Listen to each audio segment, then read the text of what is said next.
Olá pessoal, bem-vindos aí para a terceira aula. Hoje a parte teórica ia ser sobre compiladores, mostrando o link, né, entre o que a gente faz lá no Arduino, programando em C, e como é que é feita essa conversão para o Assembly, tá bom?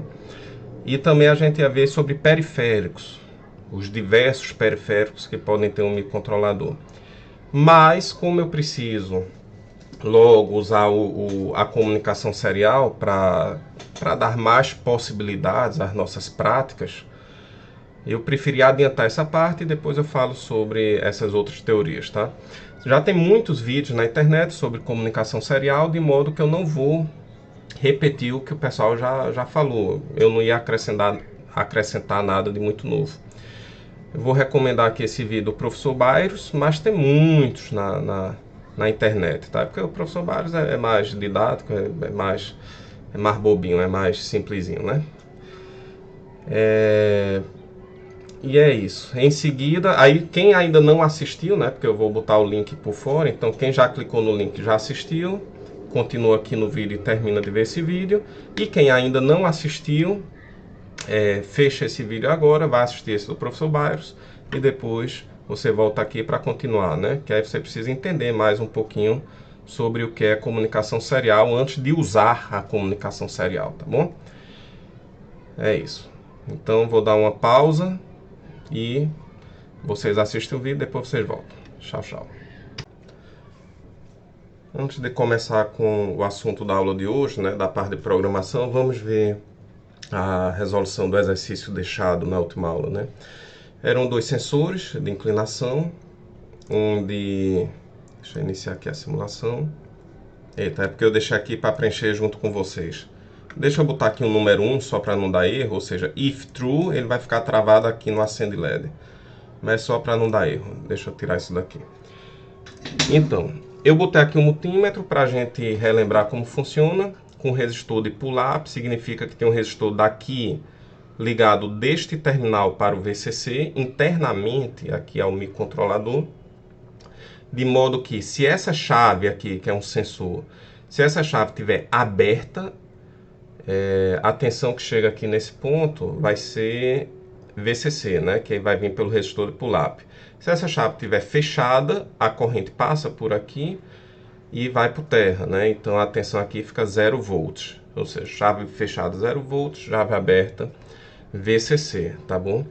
Essa chave, eu não me lembro se eu comentei na última aula, acho que não, essa chave, ela é um caninho metálico com uma esferazinha dentro que fica rolando para lá e para cá. Então se eu pego esse caninho metálico e boto ele em pé, a esfera vai para uma posição que a chave fica aberta. Na hora que eu deito esse caninho, a esfera rola para o outro lado e fecha a chave, tá certo? A chave metálica que tem dentro.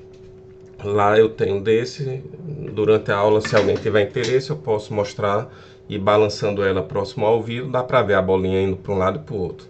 Tá? Então, se o sensor estiver inclinado, ele foi para 0 volts, significa que a chave fechou. Vamos testar aqui, se o sensor estiver inclinado, a chave fechou, aqui foi para 0 volts. Então, chave aberta, chave fechada. Chave aberta, chave fechada. E o exercício foi, se as duas chaves estiverem fechadas, né, ou seja, os dois sensores estiverem inclinados, acenda o LED. E aí, quando o sensor está inclinado, aqui pelo multímetro, eu estou vendo que é 0 volts, como esperado pela teoria que a gente estudou, tá certo? Eu botei o multímetro para deixar mais claro, para vocês visualizarem, mas não é necessário sempre estar colocando multímetro, né? Então, se aqui for 0 e aqui for 0, acenda o LED. Vamos lá para o código agora. Então, a lógica aqui em relação ao exercício anterior muda, que antes era OU e agora é I, tá? Do exercício lá do vídeo anterior, do meio do vídeo anterior. Então, só relembrando aqui, eu defini os sensores S1, S2 e LED, né, dando números para ele, número dos pinos, pino 11 no S1, pino 5 no S2, pino 2 no LED. O LED é uma saída, S1 e S2 são entrada com pull-up interno dentro do microcontrolador, e aqui está a lógica. Se, aí vamos, digital read, Ou seja, vamos ler a entrada S1. Se essa entrada for 0, ou seja, eu vou pegar o S1 e inverter. Porque quando ela for 0, para dentro desse if isso aqui virar true, eu inverto, né? Para ele ir para nível lógico 1. E digital read S2, ou seja, se eu pego S1, o que eu leio em S1 eu inverter. Se eu pegar S2, o que eu leio em S2 eu inverter. Se eu faço, ou seja, aqui o sensor está inclinado, ele vai para nível lógico 0, eu inverto, vai para nível lógico 1. Aqui o sensor está inclinado, vai para nível lógico 0, eu inverto, vai para nível lógico 1. Então, se os dois sensores estiverem inclinados ao mesmo tempo, que é a lógica I, ele vai ser true aqui e vai executar essa primeira linha aqui do if, né? Ele acende o LED. Lembrando que esse LED ele acende em nível lógico 0, porque ele está ligado aqui com o resistor ligado ao VCC. Vamos verificar se está funcionando. Então, se esse sozinho for inclinado, não acontece nada. Se esse sozinho for inclinado, não acontece nada. Agora, se os dois forem inclinados ao mesmo tempo, o LED acende. Agora, eu lembrei que existe também o teorema de De Morgan, né? Que é aquele teorema que vocês viram lá em circuitos digitais, que diz que a gente está fazendo esse aqui, né, na nossa prática. Ele pega o primeiro sensor e inverte, pega S2, inverte, faz um I. Então ele diz que isso aqui é igual a isso, né? Então ao invés de um x barra e y barra, eu posso fazer x ou y barrado. Só para ver se o De Morgan mentiu ou não, que pode ser que na época dele ele tenha inventado isso, todo mundo acreditou. Vamos tirar a prova dos 9. Então se eu fizer, opa, é o aqui. Se eu fizer S1 ou S2 e depois inverter tudo, assim, isso é para funcionar do mesmo jeito. Vamos dar uma olhada. Esse sozinho não fez nada, esse sozinho não fez nada, e os dois juntos aqui acendeu o LED. Então, de fato, o De Morgan não era mentiroso. Agora vamos passar para o assunto desta aula, tá bom? Quer falar? O assunto da parte de programação, né? Que vocês já viram lá a parte teórica. Antes de passar aqui para o próximo tópico, eu me lembrei de falar uma coisa importante. Sim, importante, mas que não muda muita coisa não. Que é o seguinte, eu vejo aqui muitos estudantes que já fazem programas em Arduino, né, há tempo, e vários usam aqui, ao invés do define, usa int. Inicializa essa variável logo no início aqui. E vai funcionar do mesmo jeito, tá bom? Pronto, tá funcionando. Veja, quando eu boto aqui int S1 igual a 11, o S1 agora, ele muda. Agora ele é um espaço na memória, né? Ele é um endereço da memória. Então, o número 11 vai ser armazenado no endereço S1, tá? E quando eu leio aqui o S1, eu também estou indo lá no endereço da memória RAM, lá dele, pego o que está nesse endereço S1 e jogo aqui, tá certo? A gente sabe, ou não sabe, mas agora fica sabendo, que uma variável do tipo int no Arduino, ele ocupa 2 bytes da memória RAM. Tá? Então, se eu tenho um sistema com muitos pinos, pode ser que faça diferença você usar essa quantidade de memória RAM para armazenar apenas as pinagens, né? Quando eu uso o define, ele não usa nada da memória RAM, porque na hora que eu compilo, ele já substitui ali automaticamente o S1 pelo número 11.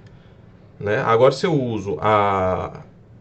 eu crio uma variável aqui inteira, S1, e atribuo 11, aí no caso sim ele usa a memória RAM. Tá? Agora veja, uma solução para isso é botar aqui um const, ou seja, é um inteiro que é uma constante. Se o compilador tiver no nível de otimização adequado, ele vai entender que S1 é uma constante, que nunca vai mudar aqui dentro, e que por isso não precisa armazenar na memória, de fato, esse número 11. né? Então, durante a compilação, ele já faz essa otimização e já substitui aqui o S1 por 11, sem precisar usar memória, tá bom? Qual a vantagem, tá, de usar constint ou então int? Ele tem uma vantagem que é que o compilador verifica se aquele número é realmente inteiro e se está dentro da faixa permitida.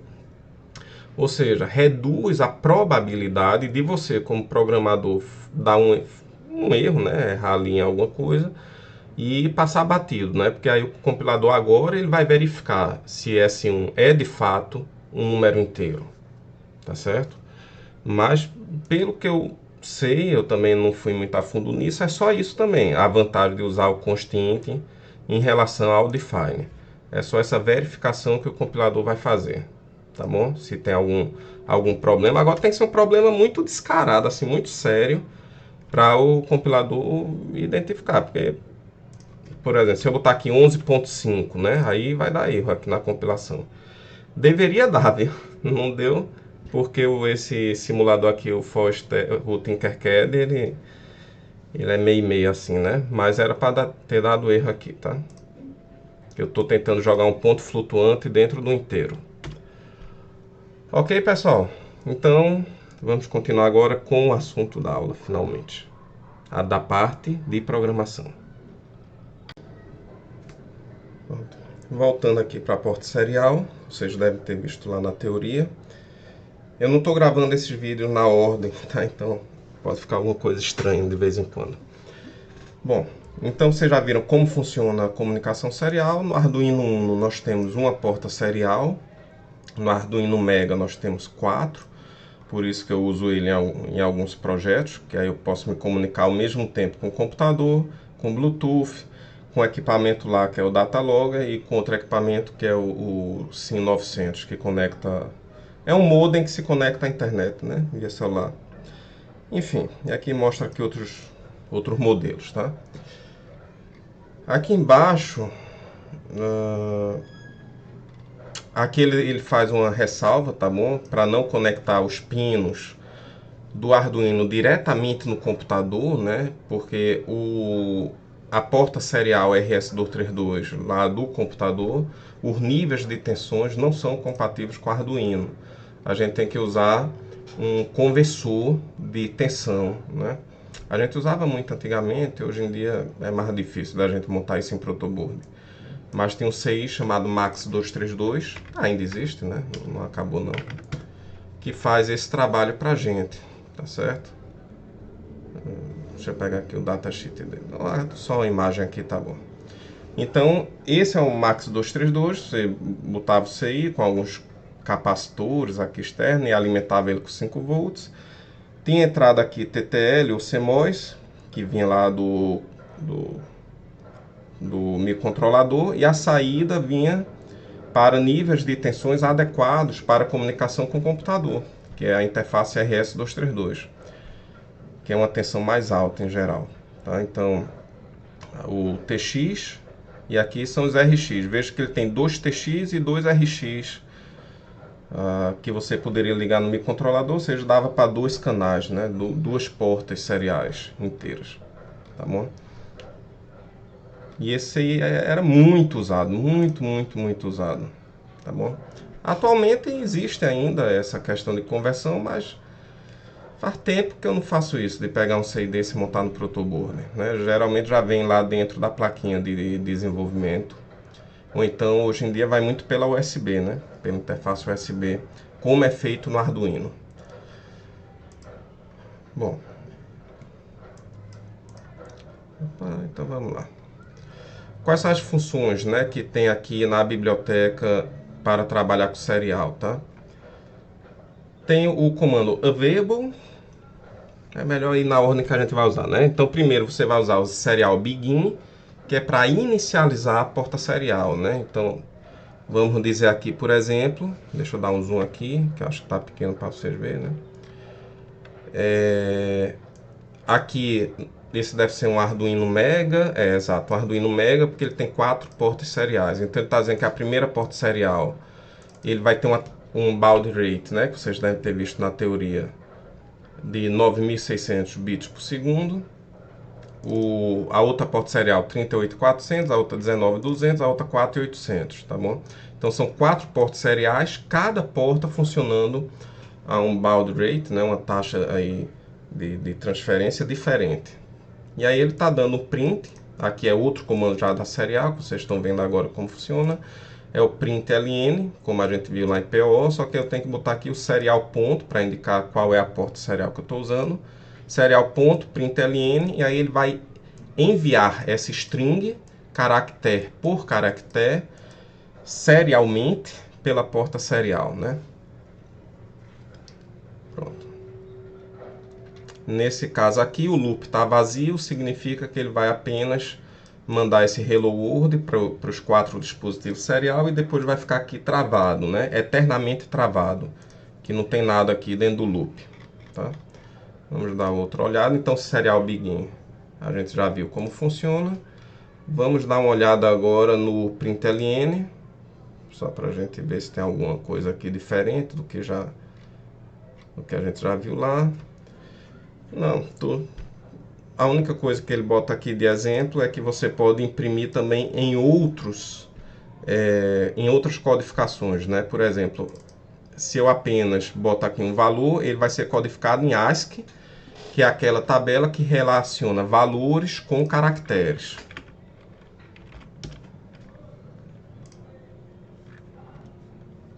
Deixa eu abrir aqui uma tabela ASCII dessa.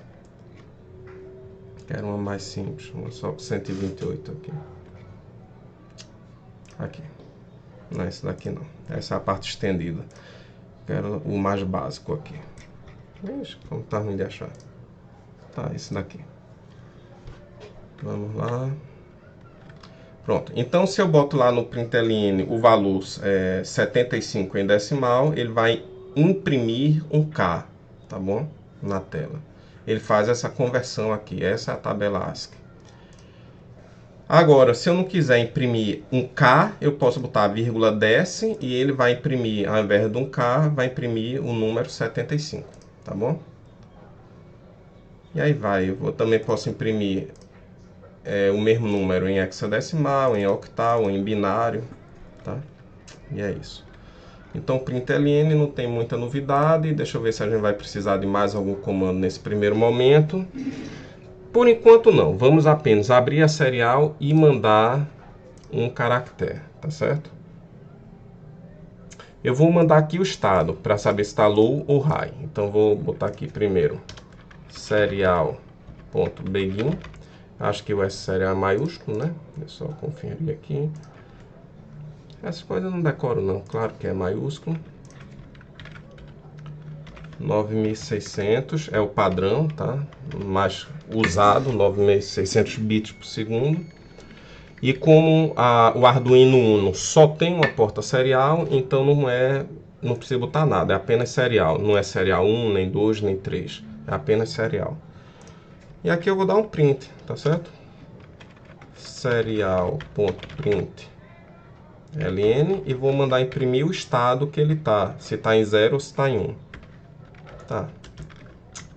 Eu poderia criar uma variável, armazenar, depois imprimir a variável, mas fica mais prático fazer assim mesmo. Vou imprimir um low. Vou imprimir aqui um 0, né? 0, 1. Vou baixo. E vou imprimir aqui um high. Ou high não. Para ficar igual. Iniciar a simulação. E agora, se eu abrir aqui o monitor serial, eu consigo ver aqui que ele está imprimindo essa parte aqui do nível lógico 1, ou seja, apaga o LED. Ou seja, o 1 que eu estou imprimindo é o nível de tensão aqui deste pino aqui, do pino 2, que se está em 1 quer dizer que o LED está apagado, né? Eu estou escrevendo nível lógico 1 aqui. É lógica inversa esse LED, né? Vamos ver se ele vai para 0. Foi para 0, tá vendo? Ele está aqui super rápido, ó, mudando super rápido aqui no terminal, porque ele está sem delay, né? Então, assim que o LED acende ou assim que o LED apaga, ele já está ali mandando direto, né? Pela porta serial os zeros e uns. Tanto que ele dá até bug, ó. Tão rápido que está enviando, não consegue nem parar a simulação. Não, o bug que deu é porque eu estava pressionando aqui, estava aqui pressionado, enfim, ele não pegou lá de parar. Mas não foi nenhum problema aqui de programação, não. Então pronto, então a gente já aprendeu como abrir aqui a serial e como imprimir na porta serial, tá? Quando eu ligar esse Arduino no computador, que vocês vão fazer nessa aula que vai ser prática, vocês vão ver lá, bom, vocês vão ver exatamente o que está acontecendo aqui no simulador, tá? Vai ter um monitor serial e você vai ver os dados chegando lá, tá certo? E agora vamos aprender como enviar um dado, tá, para o Arduino. Para enviar o dado, eu primeiro tenho que saber se chegou algum dado. Então, eu vou dar esse comando available no seguinte sentido aqui, ó. Se tem alguma coisa, available em inglês quer dizer disponível, tá? Então, se tem alguma coisa que chegou, né, que está disponível ali na porta serial, se isso for maior que 0, aqui ele retorna a quantidade de bytes recebido, tá certo? Deixa eu só conferir que isso é exatamente o número de bytes recebido, né? Que está lá no buffer, né? Esperando que seja lido. Então, se a quantidade de bytes recebido e que está no buffer, né? Esperando ser lido, se essa quantidade de bytes for maior que 0, é porque chegou alguma coisa. Então, ele lê o byte. E aí eu estou armazenando aqui em algum lugar e depois eu estou imprimindo esse byte. Nesse caso, ele botou em formato decimal, tá? Eu poderia botar um if também, para testar se esse byte é igual a letra A, né? Ou seja, se receber um A, acenda um LED. Se receber um B, apague o LED, sei lá. Certo? Algo desse tipo. Vamos fazer esse teste. Deixa eu ver se tem exemplo aqui. Não tem não. Mas vamos lá. A gente faz tudo ao vivo aqui, tá? Sem praticar antes, e faz muito tempo que eu fiz isso. Vamos lá. Eu vou tirar essa programação, por enquanto, tá? De ler sensor 1 e sensor 2, que eu quero testar só se ele vai ler corretamente o serial e se eu vou conseguir acender e apagar o LED. Então, if serial.variable available. Deixa eu conferir que eu escrevi certo. Available, tá certo. Se isso aqui for maior que 0, ou seja, se chegou alguma coisa, leia o que chegou, né? Eu posso criar aqui uma variável aqui para ler isso, por exemplo, um caractere char byte, sei lá, recebido. O caractere recebido.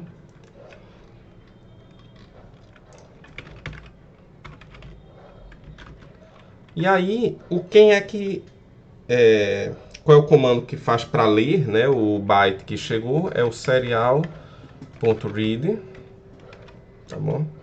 Ele vai ler esse recebido. If recebido for igual à letra A em maiúsculo, lembrando que caractere é aspa simples e não aspa dupla. Vocês viram isso lá em PO. Se recebido for igual a A, o que é que vai acontecer? LED, né, digital write, LED low, ou seja, ele acende o LED. Lembrando que o low ele acende. Else, acende, quer dizer, nessa minha montagem, né? Else, digital. Else não. Eu quero ver se agora se ele vai receber um B, tá certo? Aqui acaba.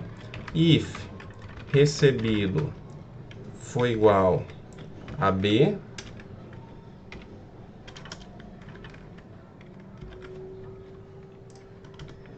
digital write LED high, ponto e vírgula. Vamos testar agora, na hora da verdade. Vou montar aqui, mandar uma letra A em maiúsculo. O LED acendeu. Vou mandar a letra B em maiúsculo. O LED apagou. Aqui, o LED acende, o LED apaga. O LED acende, o LED apaga. Não está mostrando aqui no monitor serial porque eu não estou imprimindo o dado que está chegando, né? Então eu posso também mandar imprimir isso. Aqui. serial.print. Vou dar um print normal. Dado recebido, dois pontos. E agora eu posso dar um print ln e mando imprimir o que recebeu. Recebido. Vamos testar para ver se dá certo. Vou mandar aqui uma letra A. Dado recebido A. Vou mandar agora uma letra B. Dado recebido B. Se eu mandar qualquer outra coisa, ele mostra aqui, dado recebido D, mas não executa nenhum desses ifs, né? Ou seja, executa, mas como vai ser false, false e false, ele não executa nada que está aqui dentro, né? E aí nem vai nem vem. Olha, tá funcionando, tá bom? Pronto. Então agora qual é o exercício que vocês vão fazer, tá bom? Vai ser repetir o que vocês fizeram em sala de aula, na última aula, né? Que tinha dois relés, né? Fazendo uma ponte H, né? Com o motor, fazia o motor girar para um lado, fazia o motor girar para o outro e parar. Então isso você já tem pronto aí. É atualizar esse programa. Fazendo o que? Agora ele vai receber pela porta serial um caractere, assim, exatamente como eu fiz aqui. E se o que recebeu for, sei lá, qualquer letra que você queira, se for lá Q, você vai botar aqui o código que vai fazer o motor girar no sentido. Se for, sei lá, Y, o motor vai girar no outro sentido. E se for Z, a letra você escolhe, qualquer letra, o motor fica parado, tá bom? Ou seja, você vai controlar o motor pela porta serial. Lembrando que no exercício que a gente fez em sala de aula era um delay só. Ele girava um segundo para um lado, 2 segundos para o outro e parava um segundo. Agora não tem mais delay, tá? Tira aquelas partes todas de delay, não tem mais delay nenhum. E é isso, eu vou receber um dado serial e vou tomar a decisão se vai girar para um lado, para o outro ou ficar parado, dependendo do caractere que eu receber. Basicamente só vai mudar o que está aqui dentro. E aqui dentro. O exercício parece complexo, mas não é, visto que já está aqui todo pronto, tá certo? Outra coisa. Sim, só dizendo que imagine que essa comunicação serial pode vir a partir de um celular, do Bluetooth. Então, neste momento, vocês já saberiam fazer, por exemplo, um carrinho de controle remoto via Bluetooth, tá? Ou seja, na segunda aula prática, assim, com exercício de Arduino, digamos assim, você já saberia fazer, segunda não, terceira, né? Terceira aula, vocês já saberiam fazer um carrinho de controle remoto via Bluetooth. Já tá, o código é exatamente esse aqui, ok? Beleza? Então, até a aula.